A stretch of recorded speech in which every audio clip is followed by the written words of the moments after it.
창세기 3장 1절에서 6절입니다.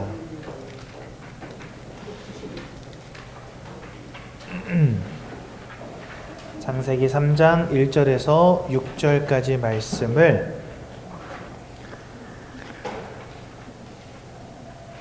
우리 함께 보겠습니다. 네, 다 찾으셨군요. 우리 한 목소리로 함께 보도록 하겠습니다. 시작. 그런데 뱀은 여호와 하나님이 지으신 들짐승 중에 가장 간교하니라. 뱀이 여자에게 물어 이르되 하나님이 참으로 너희에게 동산 모든 나무의 열매를 먹지 말라 하시더냐. 여자가 뱀에게 말하되 동산 나무의 열매를 우리가 먹을 수 있으나 동산 중앙에 있는 나무의 열매는 하나님의 말씀에 너희는 먹지도 말고 만지지도 말라. 너희가 죽을까 하노라 하셨느니라. 뱀이 여자에게 이르되 너희가 결코 죽지 아니하리라. 너희가 그것을 먹는 날에는 너희 눈이 밝아져 하나님과 같이 되어 선악을 알 줄 하나님이 아심이니라. 여자가 그 나무를 본즉 먹음직도 하고 보암직도 하고 지혜롭게 할 만큼 탐스럽기도 한 나무인지라. 여자가 그 열매를 따먹고 자기와 함께 있는 남편에게도 주매 그도 먹은지라. 아멘. 여러분들은 여러분들의 인생이 변화되기를 원하십니까? 저는요, 해가 바뀔 때마다 항상 결단하는 게 한 가지 있어요. 그게 뭐냐? 올해는 다이어트에 성공하리라. 근데 초장부터 망했어요. 연말 연시에 회식이 진짜 줄줄이 사탕으로 있었거든요. 그리고 여러분들 이제 얼마 전 구정 또 지나지 않았습니까? 이 구정 연휴 내내 먹고 치우면 또 차리고 먹고 치우면 또 차리고 먹고 치우면 또 차리고 그래가지고 소화가 되기도 전에 계속 음식물이 들어갔거든요. 그 결과 작년 12월부터 올 2월까지 3달 동안 무려 5kg가 쪘어요, 살이. 그래가지고 제가 솔직히 이제 여러분들도 작년 말부터 저를 보신 분들은 아시겠지만 약간 턱선이 살아있다가 지금 다시 턱이 사라졌거든요. 그래서 저는 이제 해가 바뀌면은 올해는 다이어트에 성공하리라 늘 마음 먹는데 이게 마음 먹은 대로 잘 되지 않는 것 같습니다. 근데 여러분 솔직히 말하면 어떤 우리의 육신적인 삶의 변화는요, 마음만 먹으면 좀 바꿀 수 있습니다. 그렇지 않습니까? 살을 빼는 것도 그렇고 뭔가 내가 운동을 시작하는 것도 그렇고 습관을 바꾸는 것도 그렇고 여러분들이 조금만 마음 먹고 도전하면 바꿔나갈 수 있습니다.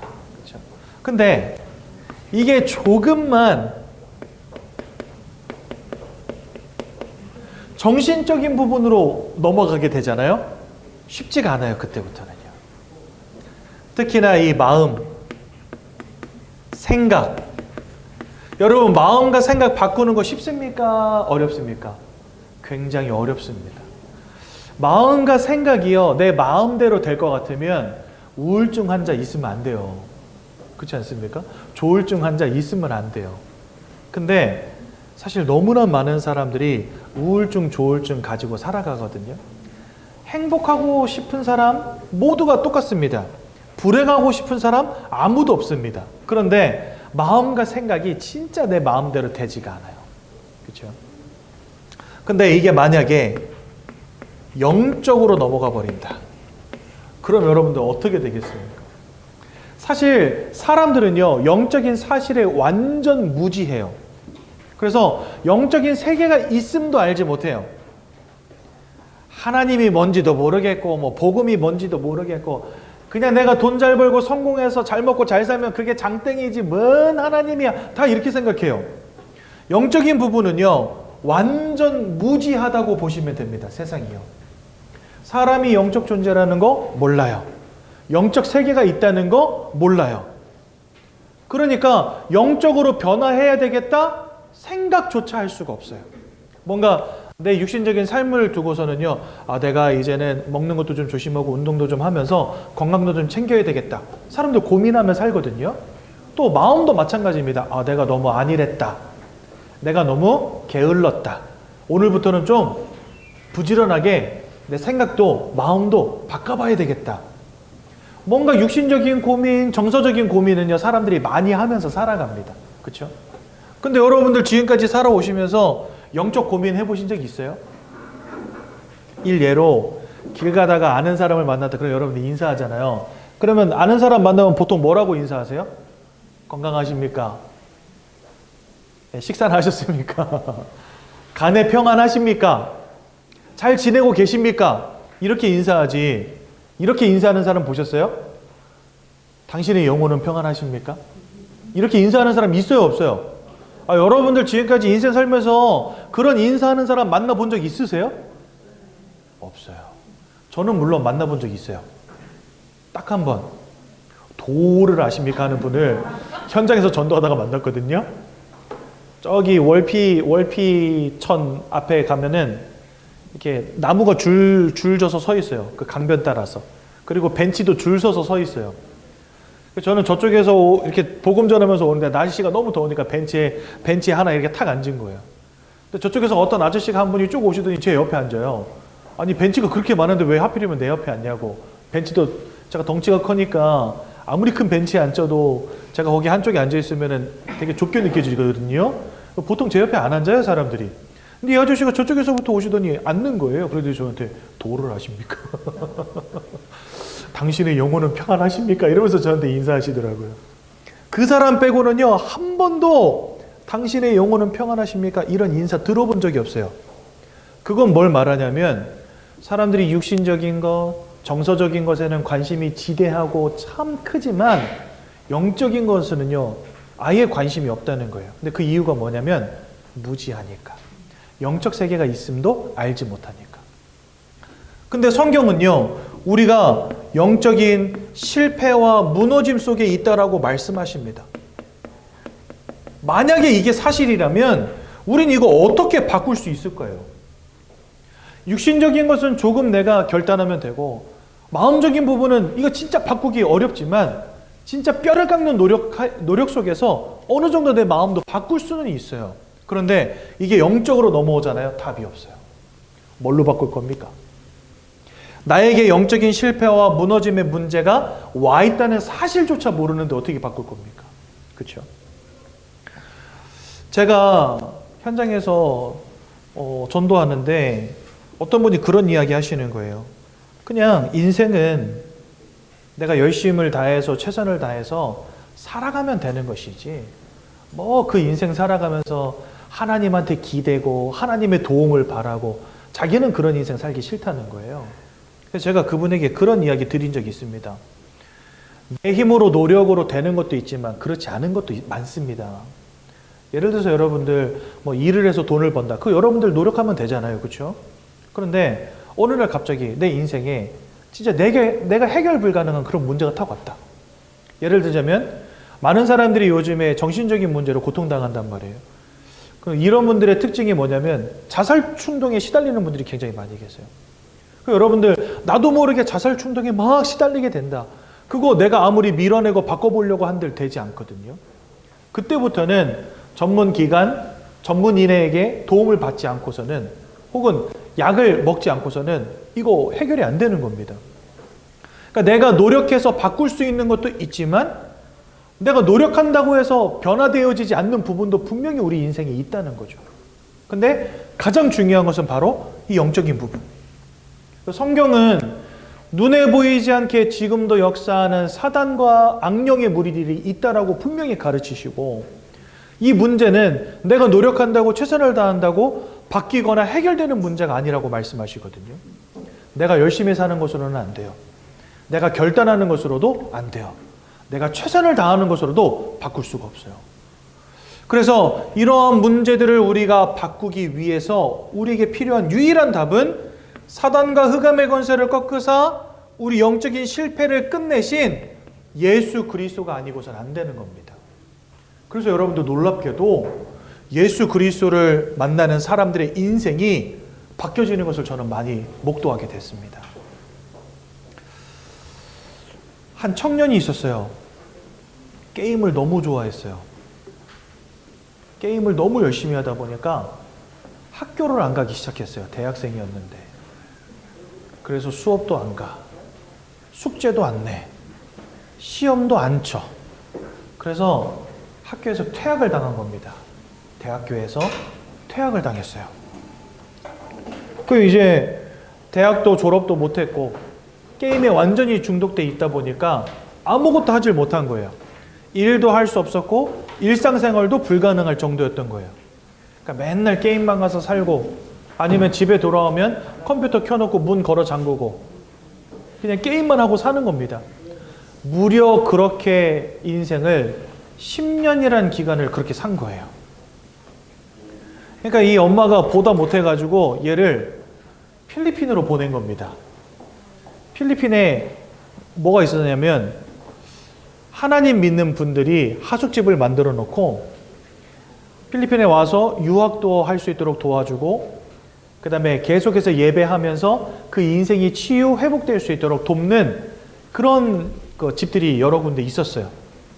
그래가지고 이 청년의 엄마가 얘는 이렇게 두면은 인생 완전 절단 나겠다 싶어가지고 필리핀으로 보낸 겁니다. 그 집으로.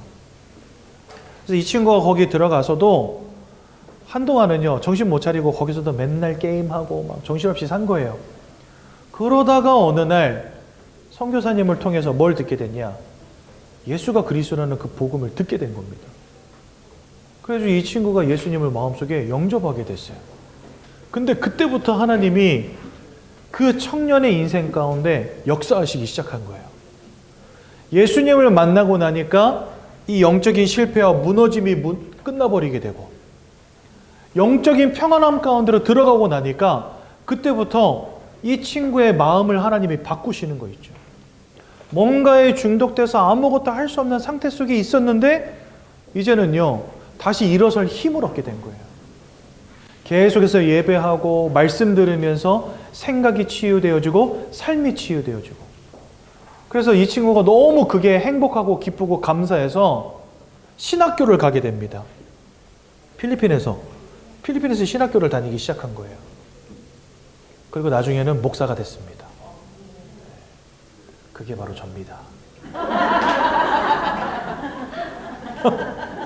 우리 하옥자 성도님 깜짝 놀라셨는데 딴 놈 이야기가 아니고 여러분들 앞에 서 있는 이놈 이야기입니다. 예수를 만났는데 그 인생이 바뀌어요. 이게 왜 가능한지 아십니까? 영적인 존재이기 때문에 하나님을 만나는 것에서부터 인생의 모든 변화는 시작이 됩니다. 그래서 여러분들 진짜 인생이 바뀌길 원하신다면 원치 않는 실패와 고통과 문제 가운데 나도 모르게 내가 원해서 온 것이 아닌데 노력해도 바뀌어지지 않는 그 인생의 실패 가운데 계십니까? 그리스도 예수를 만나시기 바랍니다. 하나님이 여러분들 인생을 치유하시고 하나님이 여러분들의 인생을 바꿔주세요. 그래서 여러분들 인생의 참된 변화는 오직 예수를 만날 때 가능하다는 사실을 꼭 기억하시면 좋겠습니다. 그래서 여러분들 오늘 이 복음을 여러분들이 들을 가치가 있는 것입니다. 어느 날 제 아내의 외삼촌, 제 아내의 외삼촌께서 제가 필리핀에 있을 때 자기 아들 영어 공부시킨다고 아들을 데리고 들어오신 거예요. 그랬는데 이제 그 아들을 저한테 이렇게 맡기시면서 부탁을 하셨어요. 하루에 수학 문제집 한 페이지씩 풀 수 있게 해주면 내가 용돈 줄게 이러시면서 그 아들을 맡기신 거예요. 제가 공부는 잘 못했지만 그래도 그때 당시에 얘가 초등학교 6학년인가 그랬거든요. 초딩 수학은 조금 도와줄 수는 있겠더라고요. 그래가지고 알겠습니다 해가지고 용돈도 받고 애기 공부도 가르치고. 근데 이제 같이 점심을 먹으면서 제가 외삼촌한테 그런 말씀 드렸어요. 외삼촌, 교회 한 번도 가보신 적 없죠? 이렇게 물어보니까 자기 한 번도 가본 적이 없대요. 제가 일평생 이 하나님의 말씀이라는 것을 전하기 위해서 일하는 것도 포기하고 돈 버는 것도 포기하고 목사가 되기로 마음먹은 사람입니다. 그랬더니 그래 아주 훌륭한 것 같아 이러시더라고요. 그렇다면 뭔가를 위해서 자기 인생을 바친 사람이 있다면 그 사람의 말은 한 번쯤은 들어볼 가치가 있지 않을까요? 그렇게 물어보니까 그렇지 들어볼 만하지 해봐 이러시는 거예요. 그래가지고 외삼촌을 앉아놓고 복음을 전한 겁니다. 복음을 전하는데 이분이 시큰둥하게 들으시다가 어쨌든 이제 뭐 조카 사위가 하는 말이니까 듣기는 하시지만 시큰둥하게 앉아 계시다가 뭐에 탁 반응하시는지 아세요? 눈에 보이지 않지만 이 땅에 귀신이라고 하는 악령들이 존재합니다 라고 하는 이 부분을 탁 말씀을 드리니까 그래 그런 게 있어? 이러면서 반응을 보이시는 거예요. 그래서 제가 필리핀 가기 전에 이제 저 치유한다고 저희 어머니가 무속인들 만나서 복음 전하는 목사님 옆에다가 붙여가지고 2년 동안 무속인들 집을요 거의 한 200군데 300군데를 제가 다녀왔었거든요. 거기 가서 이 사람들의 인생을 보면서 눈에 보이지 않지만 분명히 존재하고 지금도 역사하고 있는 악령의 세력들이 있구나라는 것들을 제가 체험하게 됐어요. 거기서 다 눈으로 보게 된 거예요. 그래서 그거를 외삼촌한테 조금 말씀을 드렸어요. 그랬더니 대번에 외삼촌이 그러면 나 예수 영접할래 이러시는 거예요. 그래가지고 외삼촌이 그때 예수님을 영접하셨거든요. 우리가 정확한 예수 그리스도의 복음을 깨닫기 위해서는요, 저와 여러분들이 뭘 볼 수 있어야 되냐? 왜 예수가 아니면 안 되는가? 그 이유를 알아야 됩니다. 그렇죠? 우리는 답을 찾기 원하잖아요. 왜 답을 찾습니까? 문제 가운데 있으니까. 그러면 예수가 답으로 발견되어지려면 예수가 아니면 안 되는 문제가 보여져야 돼요. 그래서 지금부터 제가 전하는 이 복음의 말씀을 여러분들 집중해서 잘 들어보십시오. 내가 왜 예수 믿어야 되는지 그 이유를 발견하셔야 됩니다. 성경은요, 하나님께서 사람을 창조하셨다라고 말씀하십니다.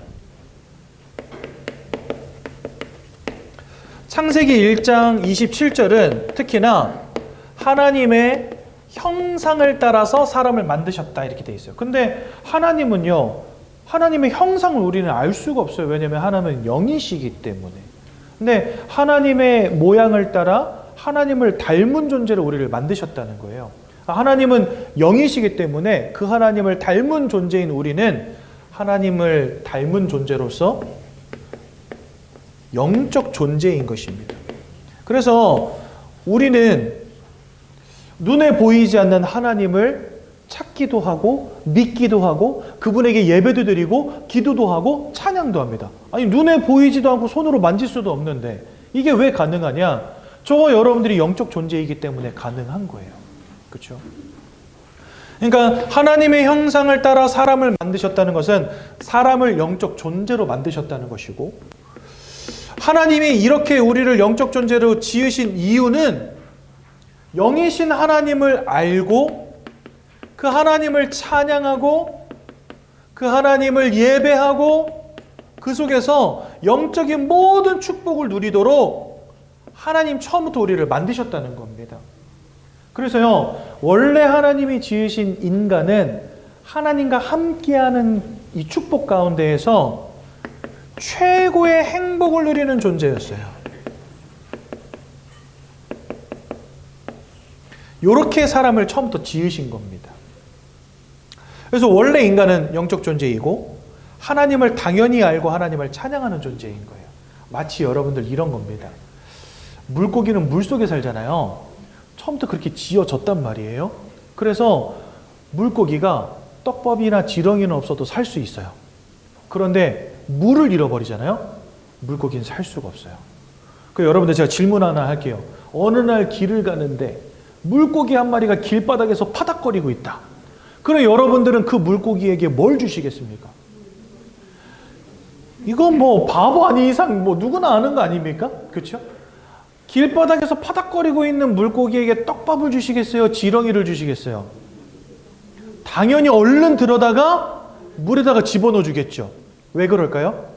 물고기는 물 없이는 못 사는 존재이기 때문에.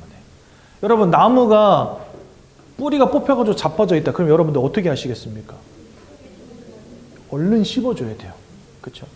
여러분, 나무를 이렇게 옮겨 심으려면은요, 차에다 싣고 가는데, 차에다 싣고 갈 때 나무 옮겨 심을 때 여러분들 어떻게 가져가는지 아세요? 뿌리에다 흙덩이를 이만큼 달아가지고 밧줄로 꽁꽁 묶고 가요. 나무는요, 그 뿌리가 땅에서 뽑히는 순간부터 말라 죽기 시작합니다. 그래서요, 나무는 항상 그 뿌리를 땅에다가 박고 살아야 돼요. 그러니까 흙을 잃어버린 나무는 살 수 없어요. 그것처럼 하나님과 사람과의 관계도 그렇다는 겁니다. 처음부터 사람을 만드실 때 영적 존재로서 하나님을 알고 하나님과 함께 할 때만 살아갈 수 있는 존재로 만드신 거예요. 그래서 우리는 하나님을 잃어버려서는 살 수 없는 존재인 것입니다. 물을 떠난 물고기가 살 수 없는 것처럼. 그런데 안타깝게도 우리가 그 하나님을 잃어버리는 문제 가운데 빠지게 된 겁니다. 근데 이게 육신의 문제가 아니고 마음의 문제가 아니라 영적인 부분에 생긴 문제이기 때문에 우린 이것을 영적 문제라고 부릅니다. 어떤 영적인 문제가 터지게 됐냐? 하나님이 지으신 첫사람 아담과 하와가 안타깝지만 선악과를 따먹는 원죄를 범하게 됩니다. 이 원죄가 뭐였냐면 하나님을 대적한 사단이라고 하는 존재가 아담과 하와를 속여가지고요, 하나님이 따먹지 말라는 선악과를 따먹어버리게 만들어버려요. 아담과 하와가 그래서 선악과를 따먹고 맙니다. 이걸 원죄라고 하고요. 그 원죄 때문에 성경은 로마서 3장 23절에 모든 사람이 죄 가운데 빠지게 되었고 그 결과로 하나님의 영광으로부터 멀어진 존재가 됐다, 이렇게 말씀하십니다. 여러분, 이게 성경에서 제일 중요한 성경 구절입니다. 인생은 하나님을 알고 하나님과 함께 해야 되는데 지금 하나님의 영광으로부터 멀어지게 됐다는 거예요. 뭐 때문에? 죄 때문에. 그리고 더 중요한 거, 하나님의 영광으로부터 멀어진 그 순간부터 요한일서 3장 8절에 보니까 마귀에게 속한 자가 되었다고 말씀하십니다. 누구에게요? 마귀에게. 그래서 여러분들 여기서부터 인생의 모든 문제가 시작이 된 겁니다. 절대적으로 함께해야 되는 하나님을 잃어버리고 이제는 마귀라고 하는 영적 존재에게 저와 여러분들의 영혼과 인생과 삶이 콱 붙잡히게 된 겁니다. 그래서 이것을 우리는 근본적 영적 문제라고 말합니다. 근데 여기에는요, 한 명도 예외가 없어요. 왜 예외가 없냐? 로마서 3장 10절에 보면 이렇게 되어 있습니다. 의인은 없나니 하나도 없다, 이렇게 되어 있거든요. 죄의 반대말이 의예요. 그러니까 죄인의 반대말이 의인이에요. 근데 의인이 하나도 없다는 건 무슨 말이죠? 모든 사람이 다 죄인이다, 이 말입니다. 그러니까 이 원죄 사건으로 말미암아 이 땅을 살아가는 모든 사람들이 다 죄인이 되었다라고 성경 우리에게 말씀하세요. 그러니까 지금 하나님의 영광으로부터 멀어진 이 문제가, 또 마귀에게 사로잡힌 이 문제가 성경 속에 있는 아담과 하와의 문제가 아니고 지금 이 자리에 계신 여러분들의 문제요, 또한 저의 문제였다는 것입니다. 무슨 말인지 이해가 되시죠? 여기서부터 인생의 모든 문제가 시작이 되는 겁니다. 왜냐면은요, 사람은 영혼을 가졌고 마음을 가졌고 육신을 가졌습니다. 근데 마음이 무너지면요, 육신이 병들어요. 그게 사람입니다. 마음과 육신이 하나이기 때문에 한쪽이 무너지면 다른 한쪽도 같이 무너집니다. 육신이 병들잖아요? 마음이 병들어요. 사람은 그렇습니다. 그렇다면 우리가 영혼을 가진 영적 존재가 맞다면 이 영적인 무너짐, 하나님을 잃어버리고 사단에게 사로잡힌 이 영적인 문제가 여러분들의 마음과 여러분들의 삶도 무너뜨릴 수 있다는 겁니다. 지대한 영향을 끼친다는 거죠. 그래서 우리가 영적 존재라는 것을 이해하고 우리에게 영적인 실패가 와 있음을 이해하고 그 영적인 실패 때문에 내 마음도 병들고 삶도 병들고 있음을 발견하는 게 중요하다는 겁니다. 우리가 영적인 실패 가운데 들어왔다 그랬는데요, 이 사단, 마귀라고 하는 존재는 성경에 뭐라고 표현되어 있냐?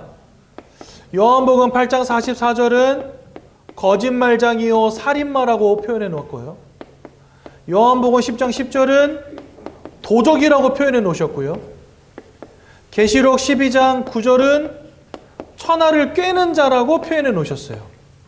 그러니까 한마디로 말해서 이 녀석은 거짓말쟁이, 살인마, 그리고 속이는 자, 사기꾼, 도적, 모든 것 빼앗고 죽이고 멸망시키는 존재라는 겁니다. 그러니까 이런 영적인 존재에게 지금 우리가 속한 자가 되었다는 거예요. 이 영적 존재에게 우리가 사로잡힌 상태가 되었다는 겁니다.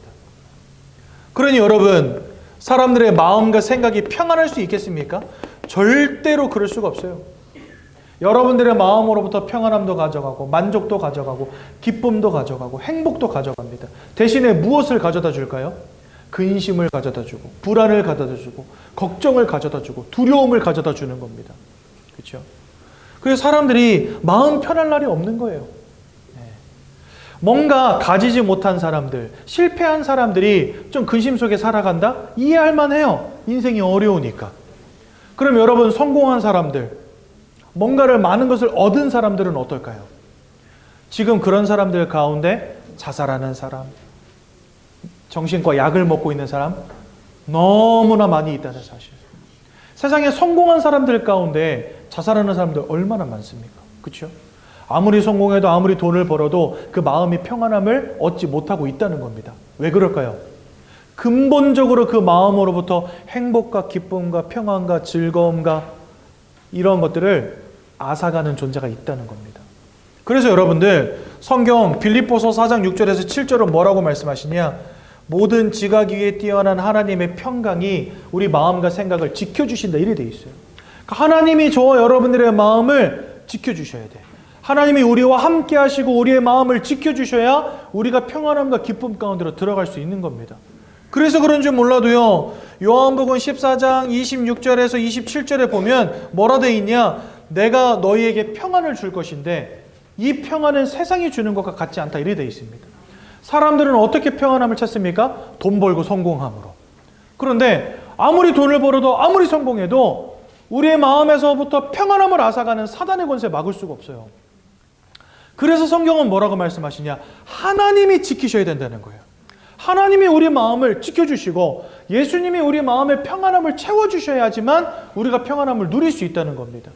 그러니 하나님을 잃어버린 채 사단에게 붙잡혀버린 이 영적인 문제가 결국은 우리의 마음과 생각을 무너뜨리는 가장 근본적 원인이 되는 겁니다. 또한 이것으로 끝이 아니죠. 우리의 삶도, 우리의 육신도, 우리의 인생도 자꾸만 무너지게 합니다. 고통 가운데 빠지게 만들어버립니다. 질병의 문제, 경제의 문제, 삶의 문제, 인간관계의 문제, 너무나 고통이 심해가지고 살아갈 수가 없을 만큼 인생이 무너지게 하는 거예요. 인생이 실패하게 하는 거예요. 그래서 여러분들, 너무나 많은 사람들의 가정이 깨어지고 술로 도박으로 살아가는 겁니다. 왜요? 인생 행복이 없으니까. 뭐라도 이렇게 들이켜야지만 살 수 있고, 그렇죠? 마약을 몸에다 집어넣지 않으면 견딜 수가 없고, 이런 인생 돼버리는 겁니다. 우리나라 OECD 국가들 가운데 자살률 1위 국가입니다. 그만큼 인생에 행복이 없는 거예요. 만족이 없는 거예요. 더 큰 문제는 뭐냐? 이 땅은요, 답을 찾을 수 없다는 겁니다. 왜요? 이 영적인 사실들을 전혀 알지 못하니까. 그냥 오로지 관심이 뭡니까? 어렸을 때부터 공부 열심히 해서 돈 많이 벌어가지고 성공하면 행복하게 살 수 있다라고 착각하고 사는 거예요. 영적인 무너짐 속에 있는데 돈 좀 벌면 된다라고 여기는 거예요. 아니죠. 아무리 노력해도, 아무리 열심히 살아도 안 되는 겁니다. 안 되니까 사람들이 자꾸 오답을 찾아가요. 이거 뭐야? 공부해도 안 되네? 열심히 살아도 안 되네? 최선을 다해도 안 되네? 노력해도 안 되네? 그러니까 그때부터 사람들 뭐 하기 시작합니까? 돼지머리라도 삶아봐야 되겠다. 그렇죠? 그래가지고 돼지머리 삶아다 놓고 고사상에 올려놓고 콧구멍에 귓구멍에다가 10,000원짜리, 50,000원짜리, 10만원짜리 수표 꽂아놓고 거기서 열심히 절하는 겁니다. 내 인생의 불행 좀 막아주고 내 인생에 축복 좀 오게 해달라고. 네. 그래서요, 고사도 지내, 제사도 지내, 막 부적도 갖다 붙여, 무당들 찾아가서 굿도 하고, 심지어 여러분들 방향과 날과 시를 물어봅니다. 언제요? 이사 갈 때, 사업할 때, 결혼할 때. 우리가 언제로 나를 잡아야 행복하겠습니까? 어디로 이사 가서 뭔 사업을 해야 내가 성공하겠습니까? 집을 이사를 한번 할래도요, 손 없는 날을 골라서 가요. 여러분, 제가 한 번은 여기 사동에서 저쪽 보노 아파트 쪽으로 이사 간 적이 있거든요. 지금은 다시 사동으로 왔지만. 근데 이제 이삿짐 센터를 불러가지고 견적을 낸 거예요. 견적을 내는데 이분들이 딱 오시더니, 그래서 이사 며칠 날 갈 거냐고 물어보는 거예요. 그래가지고 며칠 날 갈 겁니다. 그랬더니 이렇게 전화 연락을 막 해요. 저기 본사랑 전화 연락해가지고, 저기 여기 선생님이 뭐 몇 월 며칠 날 간다는데요, 뭐 이러면서 그날 시간이 있을까요? 그러니까 제가 옆에서 그 전화 소리가 다 들려요. 근데 들어보니까 그날 텅텅 비었어 그러시는 거예요. 그래서 좋다 이러면서 이제 견적을 낸 겁니다. 견적을 냈는데 그날이 텅텅 비었던 이유가 뭔지 아세요? 손 없는 날이 아닌 거예요. 손 있는 날인 거예요. 그러니까 사람들이 아무도 그날은 이사를 안 가. 근데 이분이 이제 견적을 내더니 이 정도면 한 80만 원은 줘야 된다 이렇게 이야기하시는 거예요. 근데 제 아내가 그걸 듣더니 옆에서 하고 놀란 거예요. 근데 왜 놀랐냐면, 이제 이사하려고 알아보다 보니까 우리 성도님들 가운데 이사하신 분이 계셔서 이삿짐 얼마 주고 하셨어요. 그러니까 한 120만 원 들었어요. 이렇게 들은 거예요. 근데 이 아저씨가 한 80 하니까 40만 원이 싼 거잖아요. 그래가지고 너무 싸서 놀란 거예요. 근데 갑자기 더 웃긴 건, 갑자기 그 직원분이 생각해보니까 한 60이면 될 것 같다. 그러니까 이분은 내가 너무 세게 불렀나? 한 거예요. 그래가지고 60, 그러니까 집사람이 또 결국 50 했잖아요. 50. 여러분, 이사는 손 있는 날 가십시오. 예수 믿는 사람들 손 있는 날 가도 아무 문제 없습니다. 근데 손 있는 날 이사 안 가려고 해요, 사람들이. 왠지 아세요? 이 불신자들에게 방향과 날과 시는 굉장히 중요한 문제거든요. 손 있는 날 이사 잘못하면 가문에 큰 불행이 온다 이렇게 생각해요. 그리고 사단은 그러한 사실들을 알고 또 그대로 역사해버려요. 왜요? 올가매야 되니까. 인생을 자기의 뜻대로 올가매야 되니까 그렇게 역사하는 거예요. 그래서 여러분들 옛날에는 저 이렇게 소풍 같은 거 가면은요, 할머니가 무슨 얘기했냐? 돌 걷어 차지 마라. 산에 올라가서 꽃 꺾지 마라. 나무까지 꺾지 마라. 그런 얘기 왜 했는지 아세요? 그거 하고 내려오다가 다친다든지 죽는 일이 옛날에 많았었던 거예요. 그러니까 흑암은 그렇게 사람들을 올가가요. 올가매요. 그래서 사람들에게 있어서 이런 것도 굉장히 중요합니다. 근데 고린도전서 10장 20절 뭐라고 말씀하시냐? 대저 이방인들이 하는 제사, 고사 이런 모든 것들이 귀신과 교제하는 것이니라 이렇게 되어 있습니다. 여러분, 귀신은 사단을 따르는 존재들이라고 성경 말씀하세요. 그러니까 결국은 귀신과 교제한다는 게 뭘 의미합니까? 안 그래도 사단에게 붙잡혀 있는데 더 사단에게 꽁꽁 묶여버리는 일이 되는 거예요. 그래서 고사, 제사, 굿 이런 것들 열심히 하는 가정 가문치고요, 온전한 데를 찾아보기가 쉽지가 않아요. 다 무너지고 다 박살나 있어요. 왜 그럴까요? 빼앗고 죽이고 멸망시키려는 자가 더 열심히 들락날락 한다 생각해 보십시오. 뭐가 남아나겠습니까? 그러니까 안 그래도 박살난 인생이 더 박살나는 거예요, 이것 때문에. 근데 왜 이런 오답을 찾아갈 수밖에 없죠? 무슨 문제가 나한테 와 있는지를 모르니까.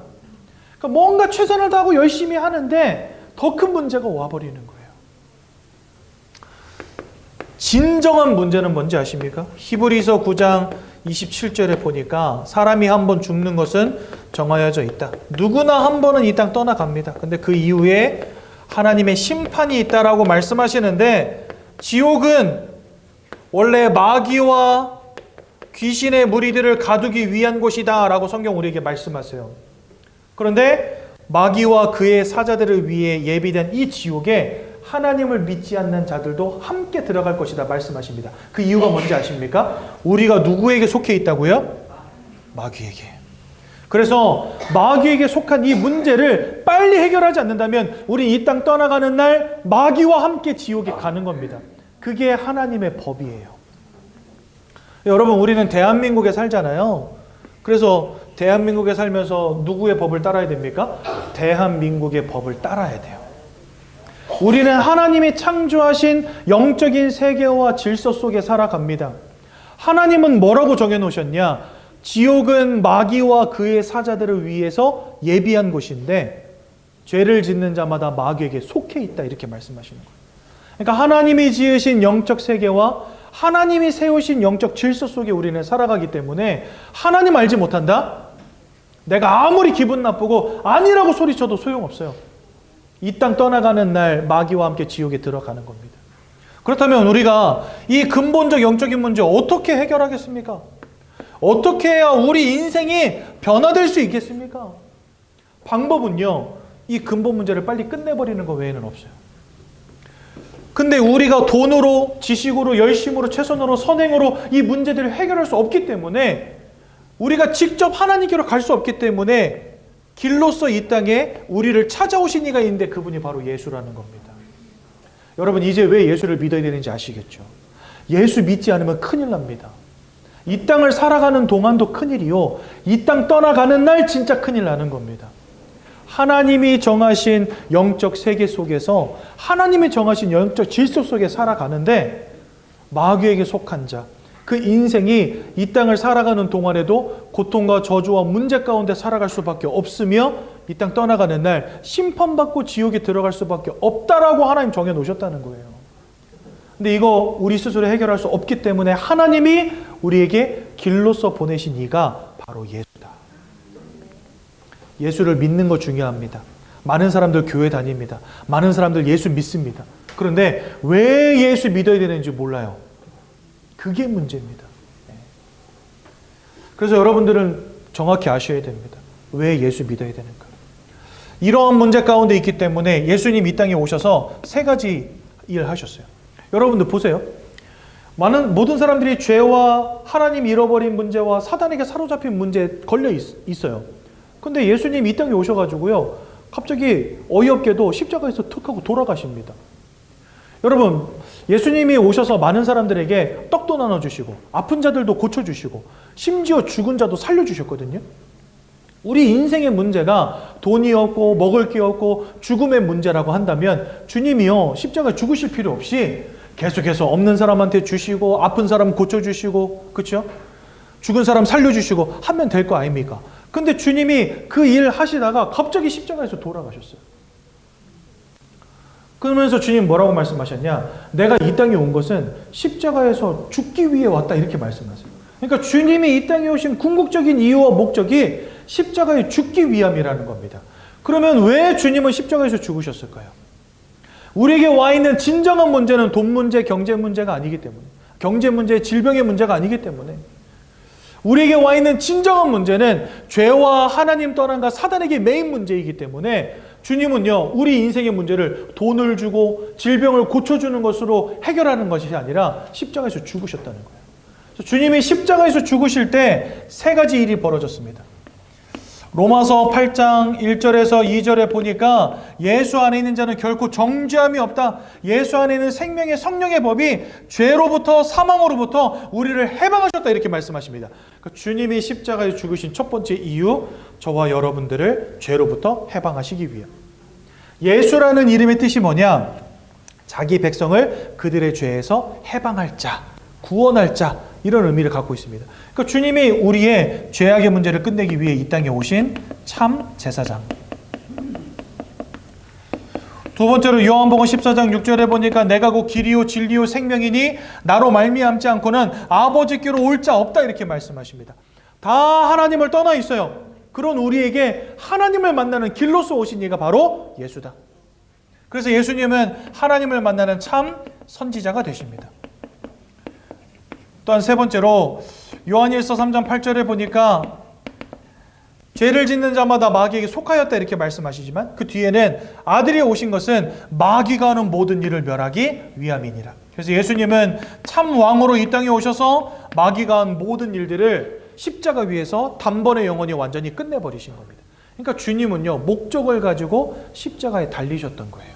그리고 그것이 주님이 이 땅에 오신 궁극적인 이유요 목적이었다는 것입니다. 이렇게 십자가 위에서 우리 인생의 근본적 영적인 문제를 끝내신 이 예수를 우리 누구라고 부르냐? 그리스도라고 부르는 것입니다. 그래서 여러분들, 제 인생이 10년 동안이나 그렇게 무너져 있었으나 그리스도 예수를 믿고 마음에 영접한 순간부터 제 인생이 바뀌어지기 시작하게 된 겁니다. 왜요? 아까 말씀드린 것처럼 이 영적 문제로 인해서 우리의 마음도 생각도 삶도 육신도 무너지고 실패 가운데 던져질 수밖에 없었다고 말씀드렸잖아요. 반대로 우리가 이 영적인 문제가 치유되어지고 하나님, 마귀가 아닌 하나님이 함께 하시는 그 축복 가운데로 들어가게 된다면 하나님이 저와 여러분들의 마음과 생각을 지켜주시고, 요한 3서 1장 2절 3절에 보니까 사랑하는 자여 너의 영혼이 잘됨과 같이 하나님이 함께 하시는 영혼의 잘됨이 네가 범사에 잘되고 강건케 되어지는 것이다 라고 말씀하신다는 거예요. 그러니까 내 인생의 영적인 신분 하나 바뀌었는데 거기에서 내 마음과 생각이 잘되고 내 삶과 육신이 형통케 되어지는 응답이 시작되고 있었다는 겁니다. 그러니 저는 예수 만난 거밖에는 없었는데 그것이 저의 인생을 다 바꿔버리신 거예요. 그러니 여러분, 예수 만나야 되겠습니까? 안 만나야 되겠습니까? 예수 영접해야 되겠습니까? 안 영접해야 되겠습니까? 예수를 만남으로 인생이 바뀌어지는 응답 받아야 되겠습니까? 안 받아야 되겠습니까? 현장에서 이렇게 물어보면 생각 좀 해보고요. 다음 기회에. 제가 그분들에게 협박식으로 하는 소리가 하나 있어요. 내일 일을 자랑하지 말라 하셨습니다. 여러분, 다음 기회에 뭐 고민할 게 뭐 있습니까? 돈이 듭니까? 시간이 듭니까? 그냥 예수 영접하기나 하면 그냥 끝나버리겠다고 하나님 말씀하셨는데, 누가 여러분들에게 선물을 준다 마다하시겠습니까? 그냥 받으면 되죠. 너희가 그 은혜를 인하여 믿음으로 말미암아 구원을 받았으니 이는 하나님의 선물이라. 영접하여 구원에 이르는 것은 하나님이 여러분들에게 공짜로 주시는 선물입니다. 마다할 필요가 뭐가 있습니까? 그렇죠? 오늘 예수를 마음속에 진심으로 영접하시고 하나님의 자녀 되십시오. 15페이지에 보면 영접 기도문이 잘 나와 있습니다. 우리 이 시간 함께 예수님을 마음속에 영접하는 시간 갖도록 하겠습니다. 두 손을 모으시고 두 눈을 감으시고 제가 먼저 기도할 때 저희 기도를 따라서 입술로 고백하시면 되겠습니다. 함께 기도합니다. 사랑의 하나님, 이제 나는 죄인인 것을 깨닫고 회개합니다. 지금까지 하나님을 떠나 사단의 지배 아래 묶여 종노릇하며 살았습니다. 그러나 예수님이 저를 위하여 십자가에서 죽으시고 3일 만에 부활하신 그리스도이심을 믿습니다. 예수 그리스도께서 하나님을 만나는 유일한 길이 되시며 사단의 권세를 꺾으시고 모든 죄와 저주와 재앙에서 나를 해방하신 그리스도 되심을 믿습니다. 지금 이 순간 내 마음의 문을 열고 예수님을 나의 구주로 나의 주인으로 내 마음에 영접합니다. 나를 구원해 주심을 감사드립니다. 앞으로 하나님의 말씀과 뜻대로 살겠습니다. 지금부터 일평생을 세밀히 인도해 주옵소서. 예수 그리스도 이름으로 기도합니다. 아멘. 제가 한번 기도합니다. 하나님 은혜 감사합니다. 오늘도 그리스도 예수의 복음의 말씀 주심 감사합니다. 일평생 예수 안에서 참 행복한 인생 되도록 우리 모두를 축복해 주옵소서. 예수님 이름으로 기도드렸습니다. 아멘.